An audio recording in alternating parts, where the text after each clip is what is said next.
Bonjour à toutes et à tous. Pour ce nouvel épisode de l'Étincelle invisible, je vous présente Eileen Lamb, une maman française qui est également écrivain et fondatrice du blog The Autism Café. Elle réside maintenant aux États-Unis depuis près de 10 ans avec ses deux enfants, Charlie et Jude. Charlie, qui a 7 ans et demi, a été diagnostiqué autiste sévère juste avant ses 2 ans. Eileen elle-même a été diagnostiquée autiste de haut niveau à l'âge adulte, juste après le diagnostic de son fils. Dans son livre All Across the Spectrum, paru l'année dernière, Eileen partage son quotidien en photo et nous embarque dans un voyage d'acceptation et de découverte de soi, tout en partageant une mine d'informations et de ressources sur l'autisme. Son but ? Sensibiliser les lecteurs à l'autisme et les aider à mieux comprendre les nombreuses facettes de l'autisme. Avec Eileen, nous avons parlé de la différence de perception sur l'autisme dans la société entre les États-Unis et la France, de la relation que son aîné Charlie entretient avec son frère cadet Jude, des améliorations qu'elle aimerait voir pour une prise en charge plus complète aux États-Unis, ou encore d'un mouvement naissant d'un groupe d'adultes autistes qui s'oppose au projet de la chanteuse Sia, une comédie musicale dont l'héroïne est dans le spectre et la sortie est prévue début 2021 sur fond de controverse. Je vous souhaite une bonne écoute.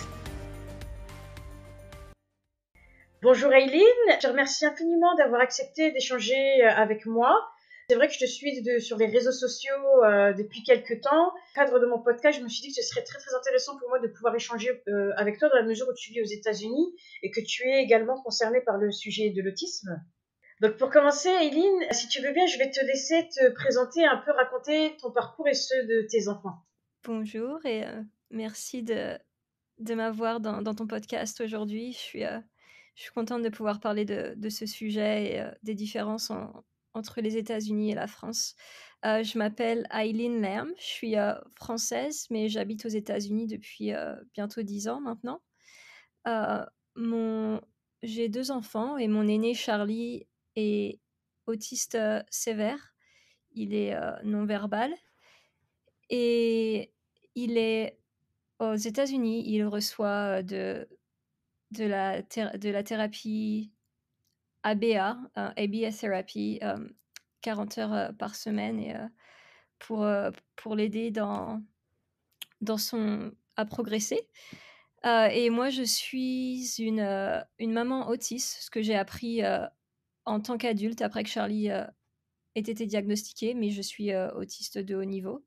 Donc je vois vraiment les différences. Le spectre est très vaste et Charlie et moi, on est vraiment à l'opposé. Mon autiste est considéré mild, pas sévère, le contraire de sévère. Léger. Léger, voilà. Et l'autiste de Charlie est sévère. Et dans la vie, je parle de tout ça sur les réseaux sociaux et j'ai aussi écrit un livre. Voilà. D'accord, super. Si tu veux bien, on peut se concentrer justement sur le handicap, que ce soit le tien ou même celui de Charlie.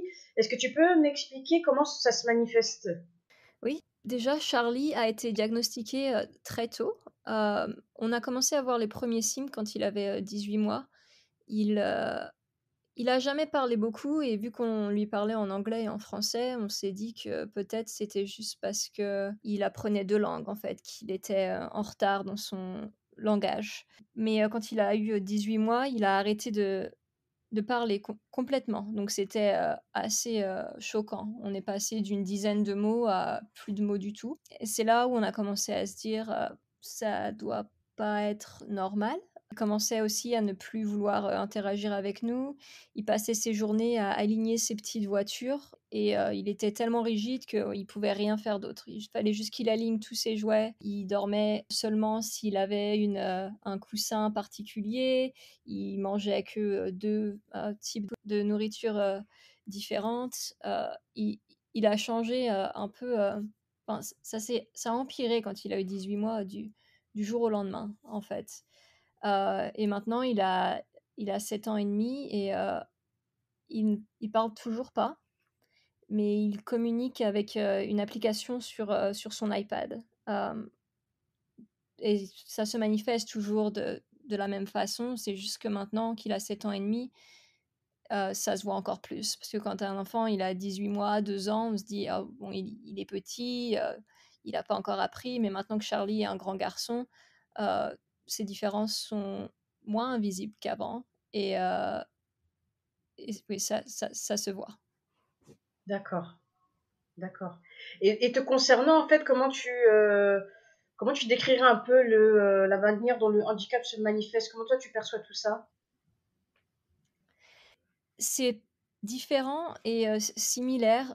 Je dirais que, bah, déjà pour être diagnostiqué, c'est les mêmes critères, juste la sévérité change d'une personne à l'autre, mais il faut avoir des, déficits dans, du niveau social et des intérêts, des qu'on appelle, répétitifs. Oui, D'accord.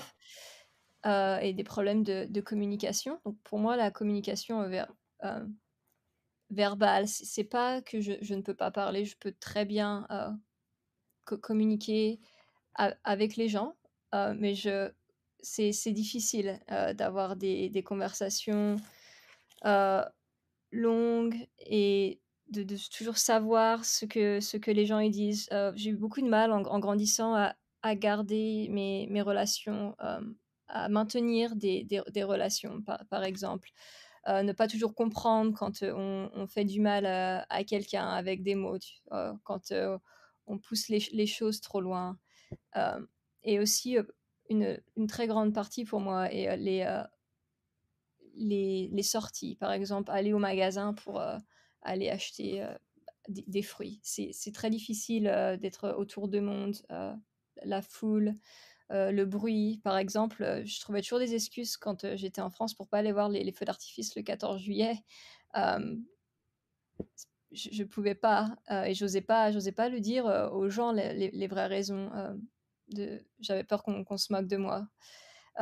Et à l'école, j'ai toujours eu des intérêts tellement différents, Quand j'étais enfant, j'écoutais du Ray Ventura, ce qui date des années 30 quand les autres enfants, ils écoutaient les chansons, qui passaient à la radio à l'époque et c'est vrai que ça a été toujours très dur pour moi de m'intégrer, ça a changé quand, j'ai eu 15 16 ans, où j'ai appris à me fondre, dans la masse, à essayer d'apprendre ce que les autres personnes, aimaient pour m'intégrer, mais c'est vrai que jusqu'à 15 16 ans, c'était difficile car j'étais un peu dans mon monde, dans ma bulle. D'accord. Tu as mentionné que Charlie, en fait, avait été diagnostiqué relativement tôt. Comment ça s'est passé à partir de là? J'ai cru comprendre que il a eu accès à une prise en charge pluridisciplinaire plus ou moins en même temps. Est-ce que tu peux nous expliquer un peu comment ça s'est mis en place?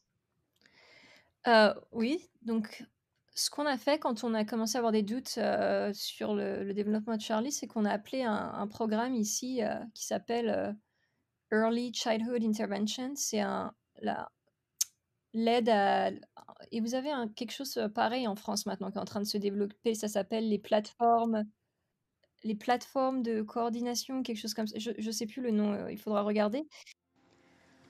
En effet, en 2019, le gouvernement a mis en place des plateformes de coordination et d'orientation, les PCO, afin d'orienter les enfants jusqu'à l'âge de 7 ans présentant des troubles du neurodéveloppement et dans l'attente d'un diagnostic vers des professionnels pluridisciplinaires dont des psychomotriciens, psychologues et ergothérapeutes, conformément aux recommandations de la Haute Autorité de Santé, et ceci de façon coordonnée. Ces interventions doivent permettre soit de lever le doute, soit de progresser dans le diagnostic, tout en prévenant le surhandicap. L'orientation vers la plateforme doit être aussi l'occasion de proposer aux familles un parcours de soins sécurisé et fluide, tout en leur garantissant sa prise en charge. Mais en fait, je vais vous expliquer comment ça fonctionne aux États-Unis. Plateforme TND, c'est ce que c'est, tu pourras regarder. Mais aux États-Unis, ça s'appelle ECI, ECI, et donc ils envoient des thérapeutes, chez toi si tu as des suspicions sur le développement de ton enfant et ils font une évaluation, complète. C'est-à-dire, il y a un orthophoniste qui vient et un OT, c'est ergothérapeute, il me semble en français? Un ergothérapeute, un spécialiste, du, développement physique aussi, PT, physical therapy? Psychomotricité, je crois. Ouais, ça doit être ça et donc ils envoient vraiment, tout le monde et ils évaluent l'enfant sur, enfin tous les angles, si on peut dire et si l'enfant a des retards, ils, offrent de la thérapie, gratuite ou, très, très accessible, niveau, prix, à tout le monde jusqu'à l'âge de 3 ans. Donc nous, on avait commencé comme ça et donc on faisait cette thérapie plusieurs fois par semaine, gratuitement. Charlie ne progressait pas et c'est là qu'ils nous ont dit: «C'est, out of our league, c'est, il a besoin de plus d'aide que ça» et c'est là qu'on nous a parlé de la possibilité que tous les retards de Charlie soient dus à l'autisme. Fallait qu'on, obtienne un diagnostic officiel d'autisme afin qu'il reçoive de la thérapie ABA et donc on a vu le neuro très, très rapidement, hein. On avait un premier rendez-vous qui devait être 6 mois après, ce qui est long, mais bon, c'est pas non plus, terrible par rapport à la France. Il nous avait dit: «Mais appelez-nous, et s'il y a une annulation de rendez-vous, vous pouvez venir» et c'est comme ça que ça s'est fait et en une semaine, il y a eu une annulation et on a eu, le diagnostic. C'était, D'accord. une semaine et après ça, Charlie a commencé la thérapie, ABA, 20 heures par semaine au début et on a augmenté, petit à petit jusqu'à 40 heures, par semaine. D'accord. Donc, si je comprends bien, au début, il n'a pas été en crèche, il a pas été scolarisé. L'idée, c'était vraiment de le stimuler au maximum, en fait. Ouais, on s'est consacré sur la thérapie, ABA, en tête-à-tête, un à un. Hem, c'est et Charlie est autiste sévère aussi, donc c'est D'accord. différent. C'était vraiment il fallait déjà qu'on l'amène à un niveau, socialement et avec sa communication, quelque part avant qu'il puisse, être vraiment, intégré dans un système scolaire. Mais aux États-Unis, les enfants, handicapés, ils ont le droit d'aller à l'école, avec tout le monde. Il y a il y a un plan, pour, que tous les enfants, si on voulait, Charlie pourrait être, à l'école, en ce moment. C'est juste qu'on pense que ces retards sont encore, sévères et il bénéficie plus de la thérapie un à un, Oui, d'accord. mais c'est un choix personnel. Et aujourd'hui, c'est toujours le cas ou est-ce que du coup, il a pu intégrer une école? Et oui, on choisit toujours de la thérapie, un à un, pour le moment. Mais son centre, de thérapie, c'est un peu comme une école en soi parce qu'il y a des enfants avec lui et ils ont du temps, ensemble où ils se regroupent, mais c'est pas l'école publique par contre, mais on pense que l'année prochaine, donc si la pandémie, tout ça, il y a aussi ça qui joue, on va le mettre, en école, publique. Et du coup, l'accès à ce centre, est-ce que c'est quelque chose qui est également pris en charge ou c'est quelque chose que vous devez financer personnellement? Alors c'est pris en charge, oui et non. C'est pris en charge aux États-Unis si, tu as une assurance santé et les prix des assurances santé aux États-Unis sont, très coûteux. Mhm. Mais ça revient quand même, beaucoup moins cher que ce que j'ai entendu en France sur les prix de la thérapie, ABA, c'est ça? Après, ça dépend vraiment s'il y a une prise en charge ou pas. Donc, il y a différents cas de figure. Mais c'est clairement assez difficile d'accès, en plus du manque de personnel qualifié, quoi. Oui, alors qu'aux États-Unis, on a tellement de centres, genre, j'habite à Austin au Texas et juste ici, je pense qu'on a au moins, 20 centres, ABA. Il y a du choix, il y a des thérapeutes. Et la différence avec la France, c'est que je pense que la thérapie ABA n'est pas assez répandue. C'est-à-dire que clairement, quand on va dans un centre, ils ont plus une approche malheureusement psychanalytique. Je ne connais pas aujourd'hui de centre qui est financé par l'État et qui adopte cette méthode. Personnellement, moi, je l'utilise, mais sur le privé, en fait. C'est-à-dire que c'est des professionnels libéraux qui vont venir chez moi. La prise en charge, elle se passe à la maison, dans l'environnement de mon fils, que je finance et j'ai des aides à côté de ça, en fait. Nous aussi, on peut avoir la thérapie à la maison si on veut, on fait un peu des 2 justement pour varier, donc c'est vraiment on choisit si on veut que les thérapeutes, ils viennent à la maison ou si on veut que Charlie, il aille au centre et avant covid, on faisait un mix des 2.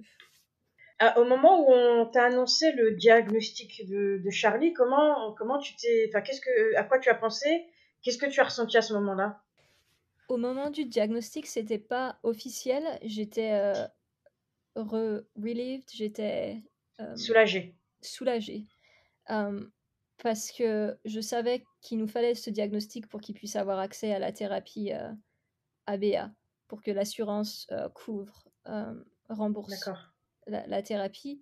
Heu, mais avant, au moment où on a commencé à se poser des questions, je ne connaissais rien de l'autisme. Enfin, je connaissais ce que j'avais vu dans les films qui est tellement cliché et pas vrai. Donc c'était très, très dur. C'est, ensuite, quand on a commencé la thérapie que ça m'a vraiment, hem, touchée et que j'ai réalisé que, enfin, notre vie, était vraiment en train de changer. J'étais, toujours, en train de tout apprendre, sur l'autisme et tu sais, mes copines, leurs enfants, ils commençaient, bah, à aller à l'école, ils commençaient à parler, à interagir avec leurs parents. Ils entendaient maman, papa, je t'aime et nous, on était, avec mon mari, en train d'apprendre tout sur un monde dont on connaissait rien avec des thérapeutes à la maison et on voyait notre enfant. Donc c'était quand même très dur, ce moment-là. Est-ce que tu vis à côté de ta famille ou est-ce que tu es entourée au quotidien ou comment ça se passe par rapport à entre guillemets à la gestion du quotidien? Est-ce que tu as quand même du soutien? Ma famille est en France, et je les ai vus, 3-4 fois en 10 ans depuis que j'habite ici. Donc c'est pas facile, mais j'ai mon mari quand même et D'accord. du fait que Charlie aille en thérapie tous les jours, ça nous aide quand même, un peu. Et comment tu décrirais la relation entre Charlie et Jude? Je sais pas quel âge a Jude? Jude, il a 5 ans, ils ont 2 ans d'écart. Alors c'était très, très dur au début, Charlie, ne supportait vraiment pas d'être, à côté de Jude. Je pense que Jude faisait trop de bruit. Hem, c'est quand un bébé, il pleure et il était tout le temps dans son espace et c'est quelque chose, sur lequel on a travaillé avec la thérapie, ABA, à ce qu'ils arrivent à avoir une relation au moins sans que Charlie tape Jude et maintenant ils ont une relation assez touchante. Souvent Jude, aide Charlie, par exemple, à manger. Il le nourrit avec la fourchette ou il l'aide aux toilettes ou il l'aide à se laver les mains et tout ça. Et parfois, c'est dur pour Jude parce qu'il veut que son frère, il joue avec lui. C'est son grand frère, Charlie. Et, Mhm. heu, et Charlie peut pas jouer avec lui, il peut pas lui répondre, il peut pas lui parler. Et c'est vrai que ça fait souffrir Jude, de pas recevoir, de Charlie ce qu'il attend. Mais ils ont D'accord. quand même une relation spéciale et c'est touchant. D'accord, j'imagine. Si je te demande quel est l'impact du handicap sur vos vies, que ce soit la vie personnelle, la vie sociale et professionnelle, qu'est-ce que tu répondrais? C'est très dur au quotidien, c'est surtout un stress et le fait de ne pas savoir ce que le futur, nous réserve, hem, qui fait que au quotidien, c'est toujours dans un coin de nos têtes et ça nous impacte et de se demander si on fait les bonnes décisions pour notre enfant. On parlait tout à l'heure de la thérapie ABA ou l'école. Est-ce qu'on est en train de faire la bonne décision? Est-ce qu'on devrait faire un mix des 2? Et on est toujours en train de se demander, de se remettre en question. Hem et financièrement, c'est aussi difficile, même si, on a beaucoup plus de prise en charge ici, qu'en France.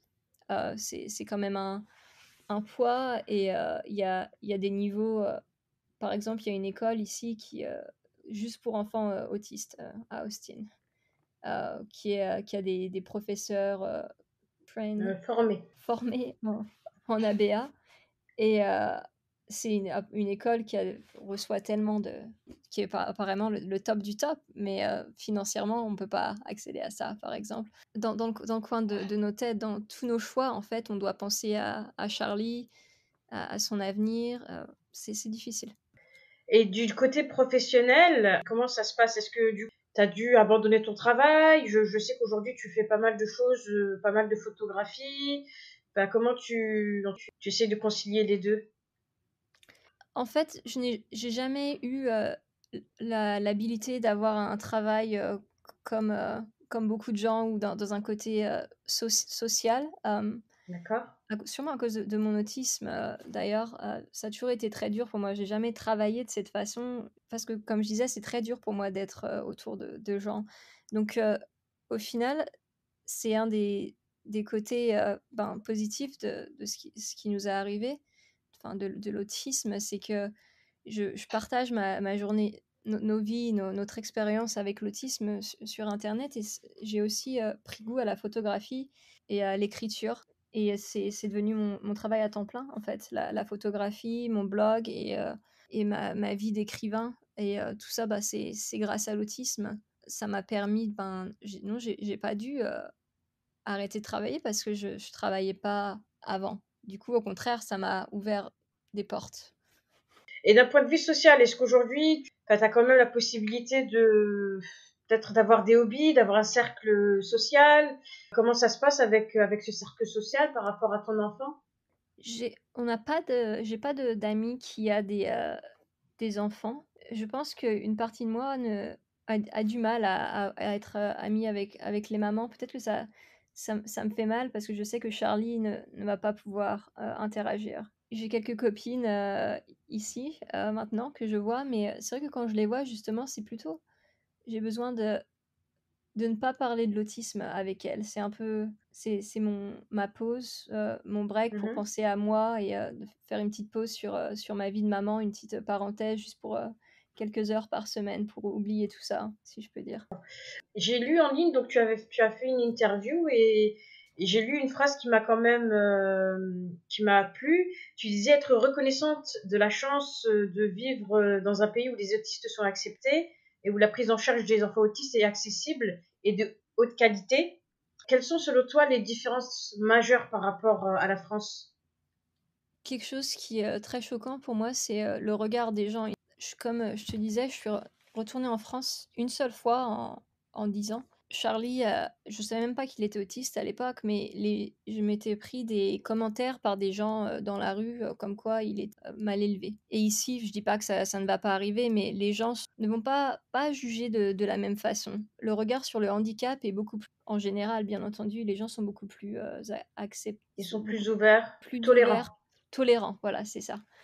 L'autisme n'est pas utilisé comme insulte et de mon expérience, en France, mon expérience personnelle, les gens, utilisent le mot autiste comme insulte très souvent. De mots qui sont hurtful, qui font mal, Blessants. blessants. Ici, ça n'arrive pas et j'ai vraiment l'impression que les gens, ils ont envie d'apprendre et ça, c'est important pour, éduquer une société, un pays, l'envie d'apprendre. On parle beaucoup, beaucoup de l'autisme et ça aide donc les gens, c'est intégré dans leur tête. En France, oui, on commençait à en parler, mais je sais que quand je suis partie de la France, c'était, quasiment nulle part. Alors qu'ici, par exemple, on a des horaires spéciaux chez certains coiffeurs pour les enfants autisme, des horaires spéciaux au cinéma, des horaires spéciaux, au magasin. Il y a même des parcs d'attractions pour les enfants handicapés. C'est beaucoup plus, inclusion, l'inclusion. Oui, inclusive. Ouais, Ça donne envie en tout cas. ouais. Clairement, ouais. Tu expliques qu'il y a une plus forte sensibilisation. Est-ce que tu penses que c'est la principale raison qui fait que l'Amérique est un peu friendly vis-à-vis des enfants comme les nôtres? Oui, les gens, je pense qu'il y a une grosse partie en France, c'est que, ben, si on n'en parle pas, c'est inconnu et ça fait peur. Donc ils se basent sur ce qu'ils ont entendu leur cousin germain leur dire ou ce qu'ils ont vu dans un film et c'est basé sur des choses qui ne sont pas vraies, pas réelles. Alors que l'autisme, bien sûr, c'est très difficile, mais c'est pas quelque chose dont on doit avoir peur et les enfants autistes, les personnes autistes, que ce soit des autistes de haut niveau ou l'handicap est invisible ou des autismes comme mon fils sévère qui ont besoin de beaucoup plus de support, de soutien, ils méritent d'être inclus dans la société et d'avoir de l'amour et comme tout le monde en fait. Personnellement, moi, c'est sûr que le problème en France aussi, c'est que la psychiatrie a une très très grande place. C'est-à-dire que clairement, il y a deux approches pour prendre en charge un enfant atteint d'autisme. C'est la méthode un peu de développement de comportement, donc qui est basée principalement sur de l'ABA. Mais à côté de ça, tu as également cette approche psychanalytique. Et je sais que jusqu'à il y a quelques années en arrière, c'est ce qui primait, c'est-à-dire que clairement, quand un enfant avait des symptômes, on lui disait bon ben il va falloir l'interner, il faut le mettre dans une institution. Clairement, ça voulait dire que cette personne-là ne serait pas inclue dans la société, en fait. On a encore énormément de choses comme ça aujourd'hui. Et on parle souvent du syndrome de la maman qui est un peu trop étouffante. On entend plein de choses qui font vraiment peur. Comment ça se passe aux États-Unis? Est-ce que tu dois également te confronter à ce genre de choses, ou est-ce que tu dirais que la société, elle a vraiment fait un bond en avant et que les gens sont vraiment ouverts à des nouvelles méthodes? C'est tellement choquant pour moi d'entendre ça. Non, c'est pas du tout comme ça aux États-Unis. Et j'avais entendu, certaines histoires en France, mais je pense que je me rends pas compte à quel point c'est pratique, de dire: «Bon, bah, on va interner l'enfant» ou oui, la psychanalyse, sont encore, répandues, en France. Non, c'est pas du tout comme ça ici, et c'est ce que je disais, enfin, c'est pas bien et c'est basé, enfin, sur des choses qui ne sont pas vraies et qui ne vont pas fonctionner, en fait. C'est ce qu'on faisait il y a 50 ans, mais ça a été prouvé, enfin, que c'est inutile et enfin, ça va faire plus de mal à l'enfant, qu'autre chose, en fait. Je comprends pas pourquoi la France, qui est quand même un pays si, développé, ne peut pas évoluer plus vite là-dessus, en prenant exemple, par exemple, sur les États-Unis ou le Canada, qui font, les choses, bien, en fait. Mais c'est vrai, c'est ça qui est très très frustrant, c'est de se dire, on a quand même des directives d'autres pays qui ont quand même des années de pratique. On peut tout simplement copier et on ne le fait pas. Et c'est d'autant plus choquant que malheureusement, il y a tellement peu de structures acceptables en France que beaucoup de personnes sont obligées de s'expatrier dans des pays comme la Suisse, comme la Belgique en fait. C'est-à-dire que clairement, des enfants français vont être scolarisés en Belgique, vont intégrer des structures en Belgique parce qu'en France, ils n'ont rien. C'est soit rien, soit la Belgique. Mais d'un point de vue développement, d'un point de vue familial, ça doit être extrêmement difficile, tout en sachant qu'au final, la facture revient à la France. Donc c'est pas comme si ils se déchargeaient de la partie financière. Donc j'avoue qu'aujourd'hui, j'ai toujours du mal à comprendre pour quelles raisons il y a ce statu quo de la part du gouvernement, même si en effet ils ont fait des progrès, ils ont créé des postes de ce qu'on appelle AVS, et c'est des aides, des auxiliaires à la vie scolaire, c'est des personnes qui accompagnent les enfants en classe, mais déjà il n'y en a pas assez pour tous les enfants porteurs de handicap, et elles manquent cruellement de formation. C'est vraiment des petites initiatives ici et là, mais qui ont un très faible poids malheureusement contre la réalité du terrain.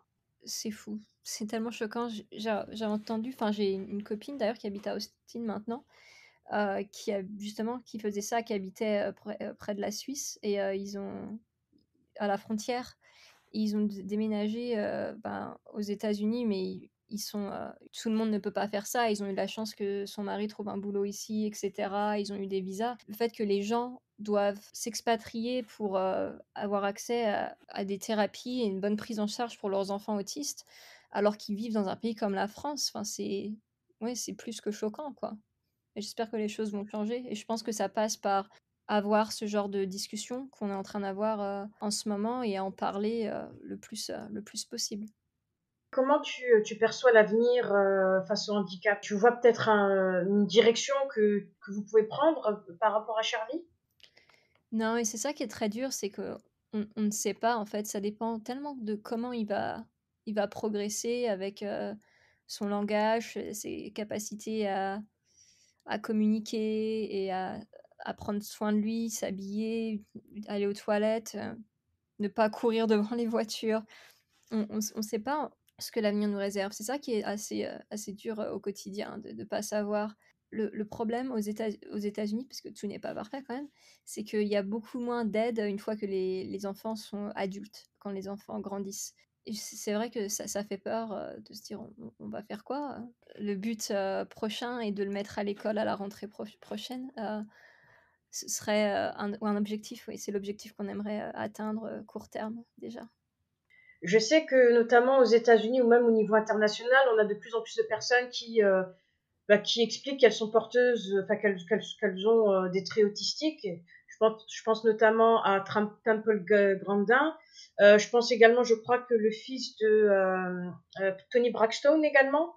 Comment tu te sens par rapport à ça? Est-ce que tu penses que ça fait la différence? Est-ce que tu aimerais peut-être voir plus de personnes partager leur expérience?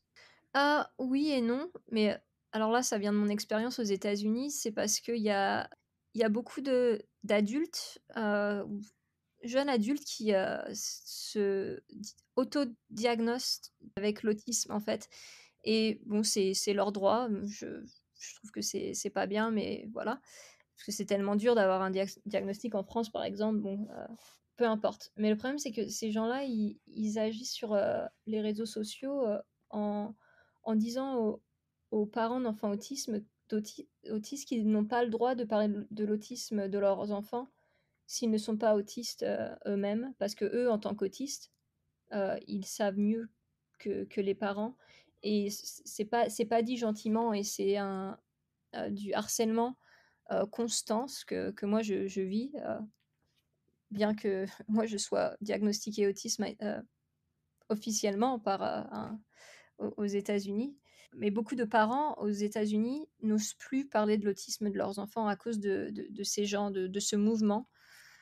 Oui, c'est bien quand les gens ils parlent de leur expérience, mais si ils sont gentils, j'ai envie de dire, et s'ils ne font pas partie de ce mouvement qui veut enlever la voix aux parents d'enfants autistes.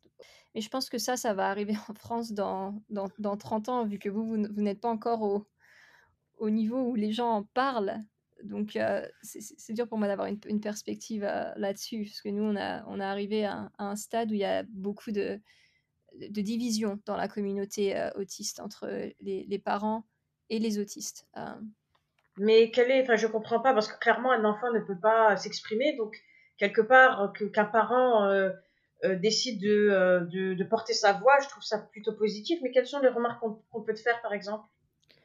Ben déjà, on me dit que je suis une mère abusive. Je sais pas comment on dit en français. Ah, Euh, d'accord. Si, je crois abusive, ça se dit, parce que je mets mon enfant en thérapie, et ça veut dire que je veux guérir son autisme, ce qui est une forme de discrimination contre les personnes handicapées, en fait. Heu, Parce que pour eux, si tu mets ton enfant en thérapie, ça veut dire que tu veux qu'il soit plus autiste, et dans ce cas-là, c'est de la discrimination. Donc c'est pour ça, mais quand je dis que les gens, ils me harcèlent, enfin, c'est en mode, heu, j'ai un ils ont contacté mes managers, ils ont file des reports, Ah des oui, enfin, enfin, waouh. c'est constant, et Je suis choquée. c'est encore là, parce que je peux pas dire les mots parce que c'est des mots vraiment méchants qu'ils utilisent, heu, mais c'est très, très intense. Oui, clairement, pour moi, ce sont des personnes qui comprennent pas la finalité de l'approche ABA, parce que clairement, l'idée, enfin, on le sait tous, c'est que les thérapies, ça aide un peu l'enfant à se comporter de façon appropriée pour lui et avec les autres. Donc, je vois pas trop. Mais c'est vrai qu'en France, ce qu'on a souvent, c'est que c'est des choses que moi-même j'ai pu expérimenter. C'est clairement dans les magasins, les gens vont vraiment t'insulter. Quand tu leur dis clairement que ton enfant est porteur de handicap, ils vont te dire oui, mais t'as qu'à le faire enfermer. Donc ça reste des choses blessantes. Waouh! Au fur et à mesure, ben moi, je prends de la distance. Je m'occupe de mon enfant, je m'assure qu'il soit bien. Dieu merci, mon fils s'est beaucoup amélioré. Il peut clairement aujourd'hui faire des tas de choses que je ne pouvais pas faire avant. Mais j'en parlais récemment avec une amie qui m'expliquait que certaines personnes sont vraiment très très très très dures, quoi. Enfin, des fois, je me dis mais c'est pas possible d'être aussi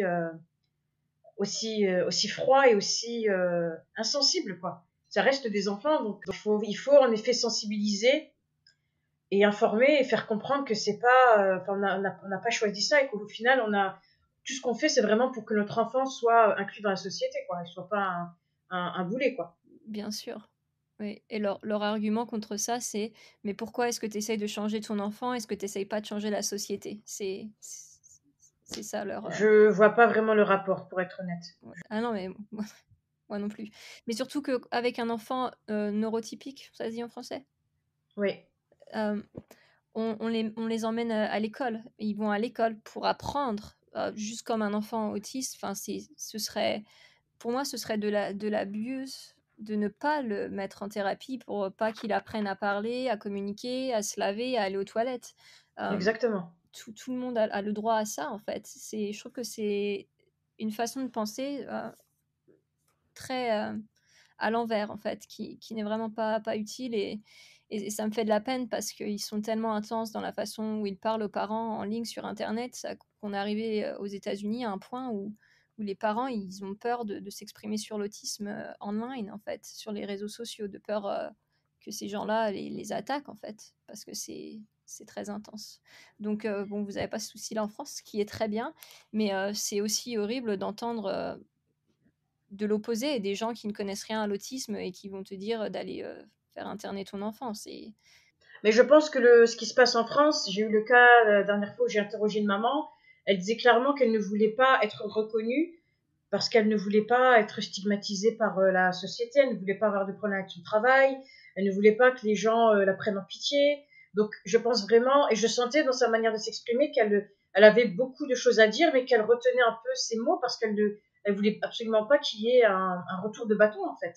Et je me dis déjà que moi qui en parle assez régulièrement avec mon cercle proche, et c'est pas facile tous les jours, je me dis je suis pas tout le temps sereine, je me dis quelqu'un qui retient tout, ça doit être ingérable quoi, parce que ça a des conséquences au niveau psychologique.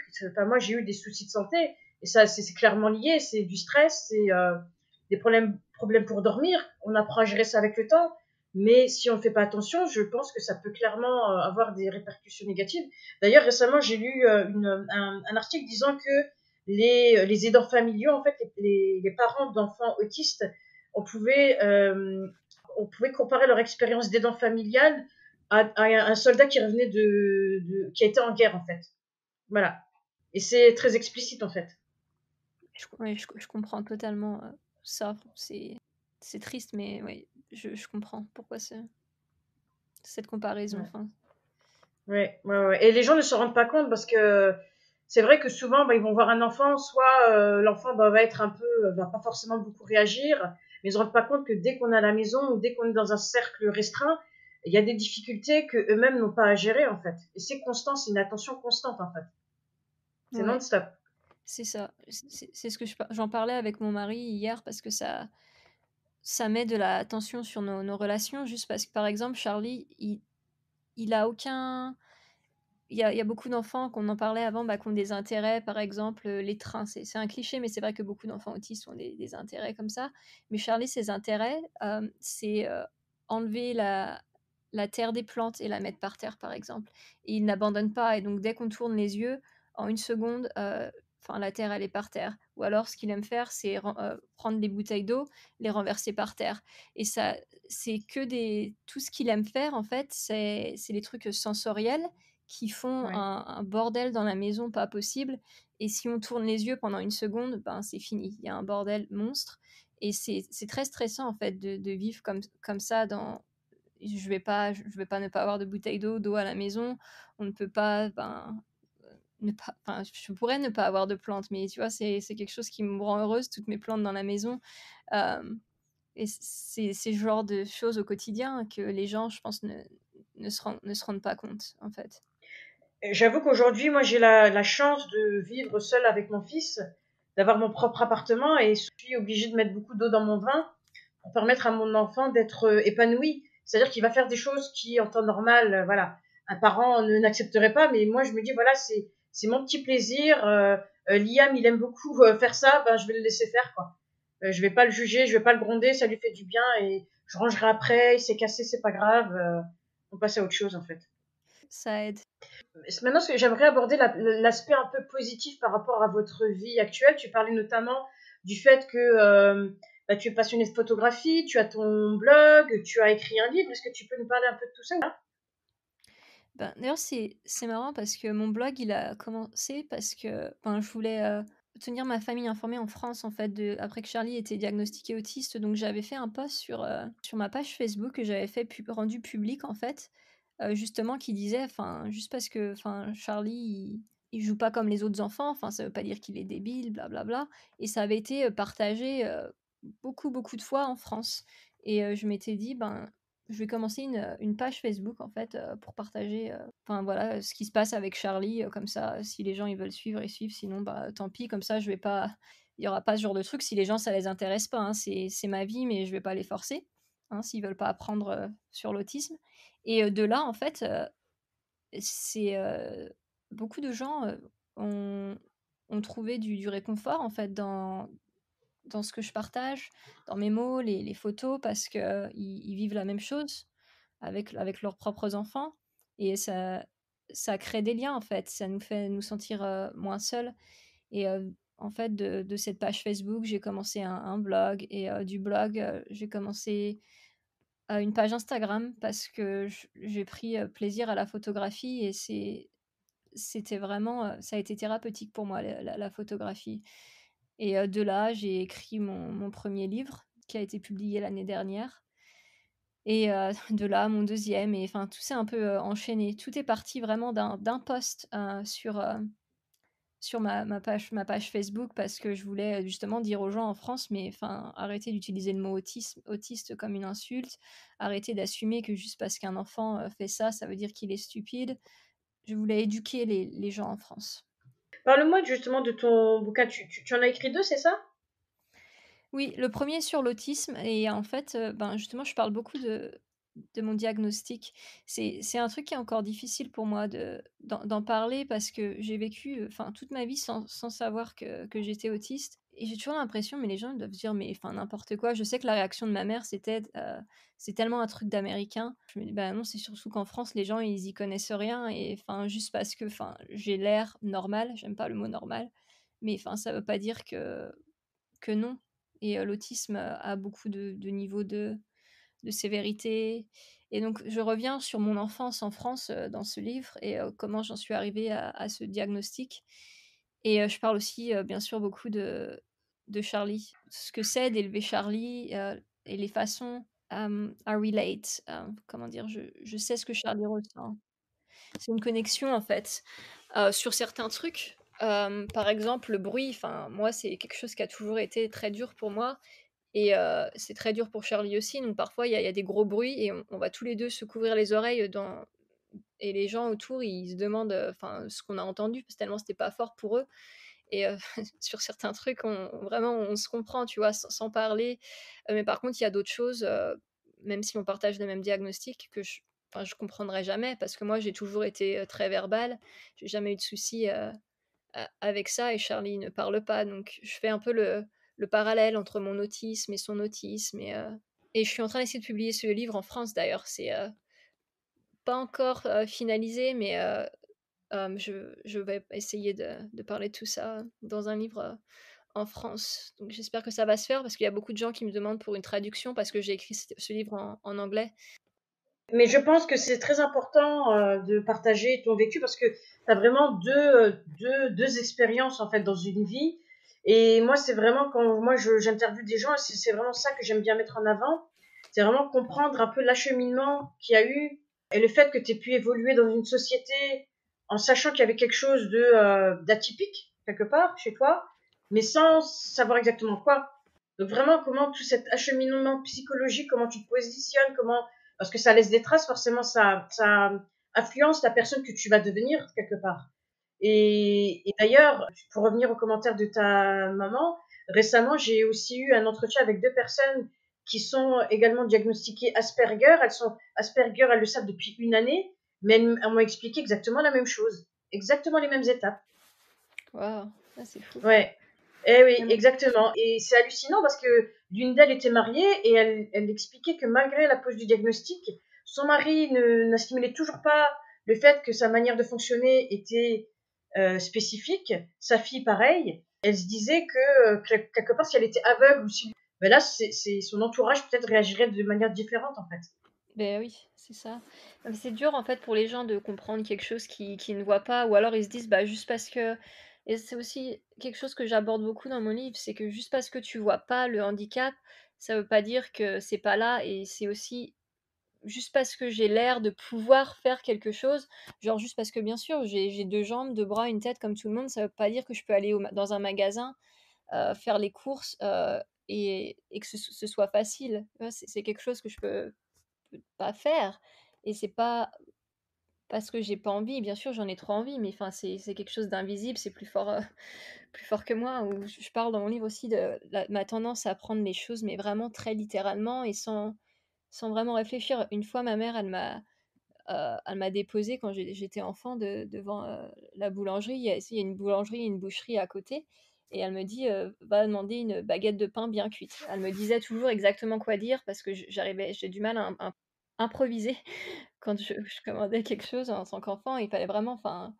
que je sache vraiment quoi dire et elle se gare et elle me dit, «Va demander une baguette de pain bien cuite» et j'ouvre la porte et je me dis: «C'est bizarre, ça ressemble pas à une boulangerie quand même» et le mec, enfin, il y avait de la viande partout et et je lui dis: «Bonjour, une baguette de pain bien cuite, s'il vous plaît» et il me regarde, il éclate de rire, il me dit, «La boulangerie, c'est à côté» et en fait, ma mère, elle m'avait déposée devant la boucherie et elle m'avait dit: «Tu vas là» et je l'ai vraiment pris littéralement, quoi. Elle voulait dire, bah, juste à côté et j'avais réalisé que, ben, ça ressemblait pas à à une boulangerie. Bien sûr, dans ma tête, mais mon cerveau, il a pas fait toutes les étapes pour se dire: «OK, c'est une boucherie, elle m'a dit d'aller chercher le pain à la boulangerie, je dois sortir de la boulangerie et aller à la» non, je me suis dit: «Non, non, ma mère m'a dit: "Tu vas là, tu demandes la baguette de pain"», c'est ce que j'ai fait et c'est ce genre de truc que les gens, ils peuvent pas savoir à quel point c'est compliqué et à moins qu'ils l'expériencent eux-mêmes. Ouais. Et j'ai vu récemment sur ton blog que tu fais un post en fait concernant le projet de Sia de sortir un film dont le personnage principal en fait était un enfant porteuse de troubles autistiques. C'est vrai que, enfin, personnellement, moi j'ai regardé le trailer, j'ai vu que tu avais réagi quand même de façon pas tranchée, mais bon, tu as voulu défendre un peu ton opinion. Qu'est-ce que t'a poussé à faire ça? Ben, c'est justement c'est ce groupe, autistes adultes dont je te parlais qui insultent, les parents, sur internet et ben, ils ont attaqué Sia, bon, il y a pas que, hein, mais beaucoup ont attaqué Sia parce que la personne qu'elle a choisie pour jouer, l'enfant, autiste dans le film n'est pas autiste et pour eux, seul un autiste peut jouer une personne autiste et moi, je trouvais ça mais tellement ridicule parce que je me dis: «Pour une fois que l'autisme sévère est représenté», c'est tellement rare. Souvent, c'est, tu sais, les autistes, de haut niveau qui ont un talent, genre, The Good Doctor et tout ça et je trouvais ça tellement bien de voir, quelqu'un qui utilise un iPad pour communiquer, comme Charlie qui est autiste sévère. Hem, alors de l'attaquer pour ça, alors que c'est tellement c'est un pas dans la bonne direction, en fait et dans mon post, ce que je disais, c'était en anglais: «Progress, not perfection». Progrès, pas perfection. Il faut encourager les gens, dans la bonne direction. Peu importe que l'actrice, elle soit autiste ou pas, Sia a engagé en plus, 13 personnes autistes dans son film. Elle a parlé à beaucoup après c'est ce qu'elle dit, hein, je sais pas, mais enfin je trouve qu'il y a eu beaucoup de travail et que c'est l'idée du film en elle-même, elle est très bonne de représenter, l'autisme et je vais pas lui jeter la pierre parce que l'actrice n'est pas autiste, en fait. Je trouvais ça un peu overkill.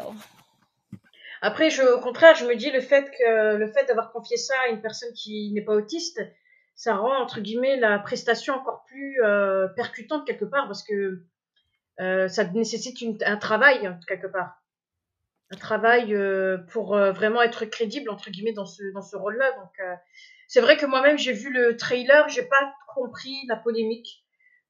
Voilà, clairement dès que ce sera diffusé, j'irai le voir parce qu'au final ça reste une comédie musicale même, donc c'est ni plus ni moins que ça, c'est pas un documentaire témoignage sur le sujet.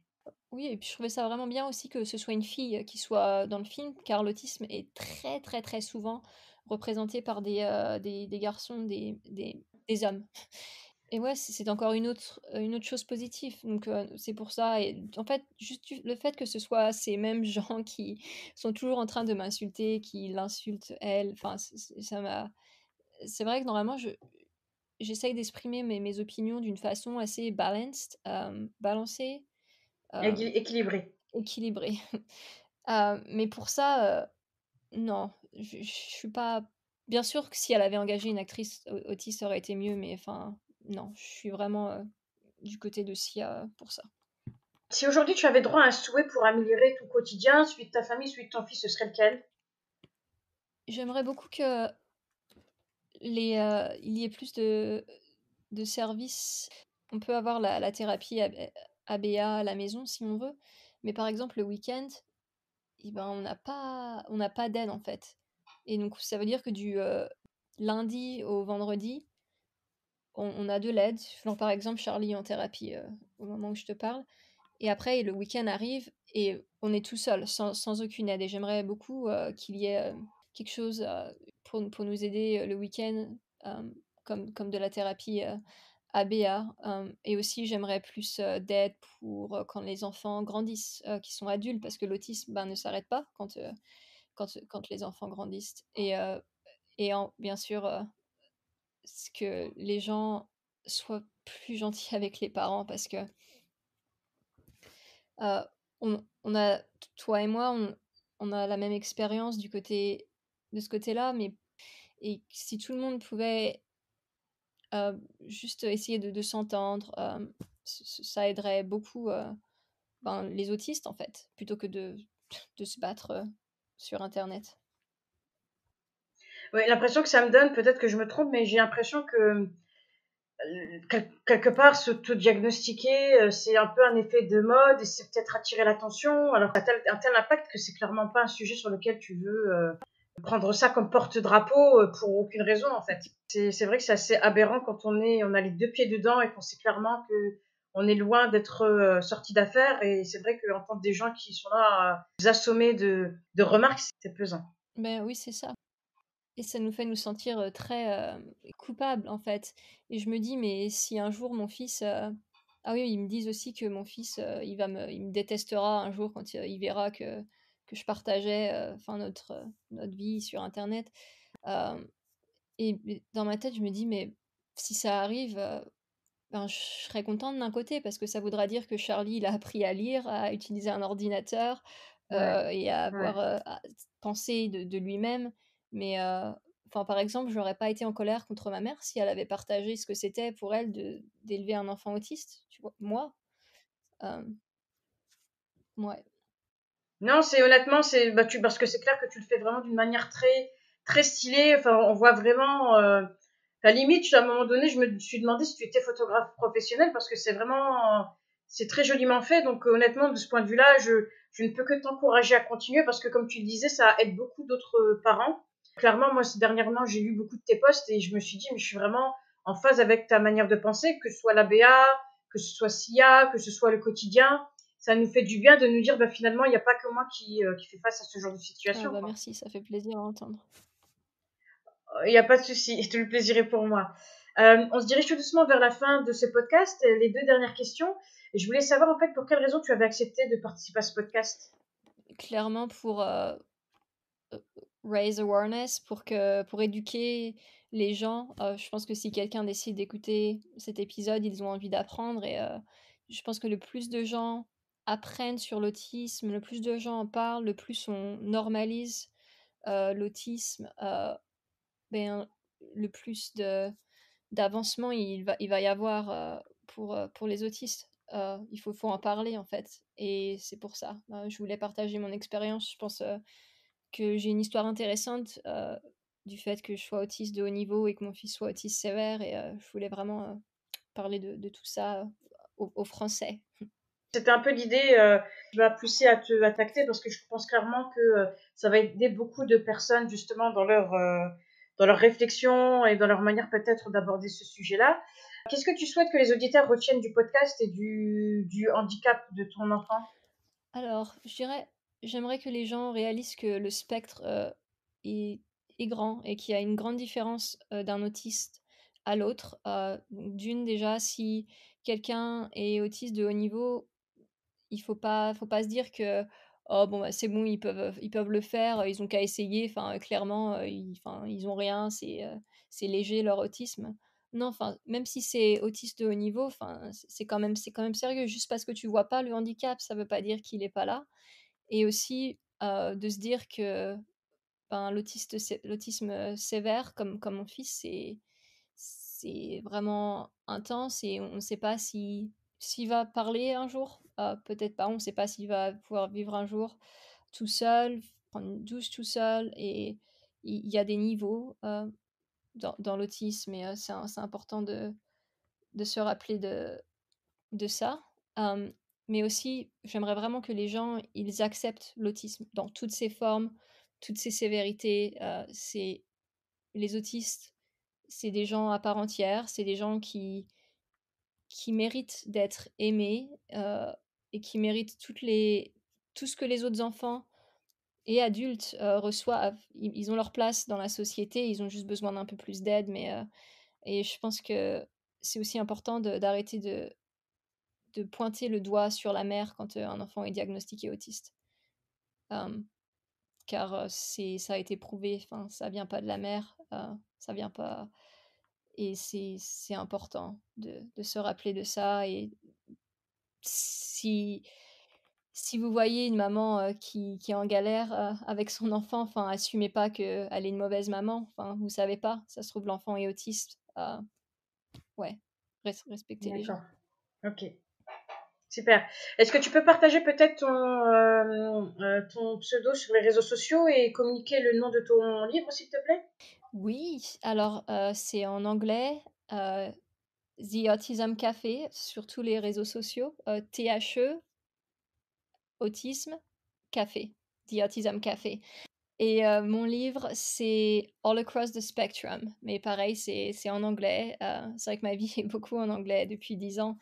Ouais, mais je suis sur Insta et je pense que mes posts sont quand même faciles à comprendre en anglais. Si tu as un minimum de connaissances en anglais, enfin, c'est... Voilà. D'accord. Super. Bah, je te remercie mille fois, Eileen, d'avoir partagé un petit bout de ta vie. Vraiment, j'ai bien beaucoup apprécié notre échange et j'espère que ce sera tout autant appréciable par les auditeurs du podcast. Ben, merci de m'avoir reçu et j'espère que ça aidera des gens. Bon courage. Merci.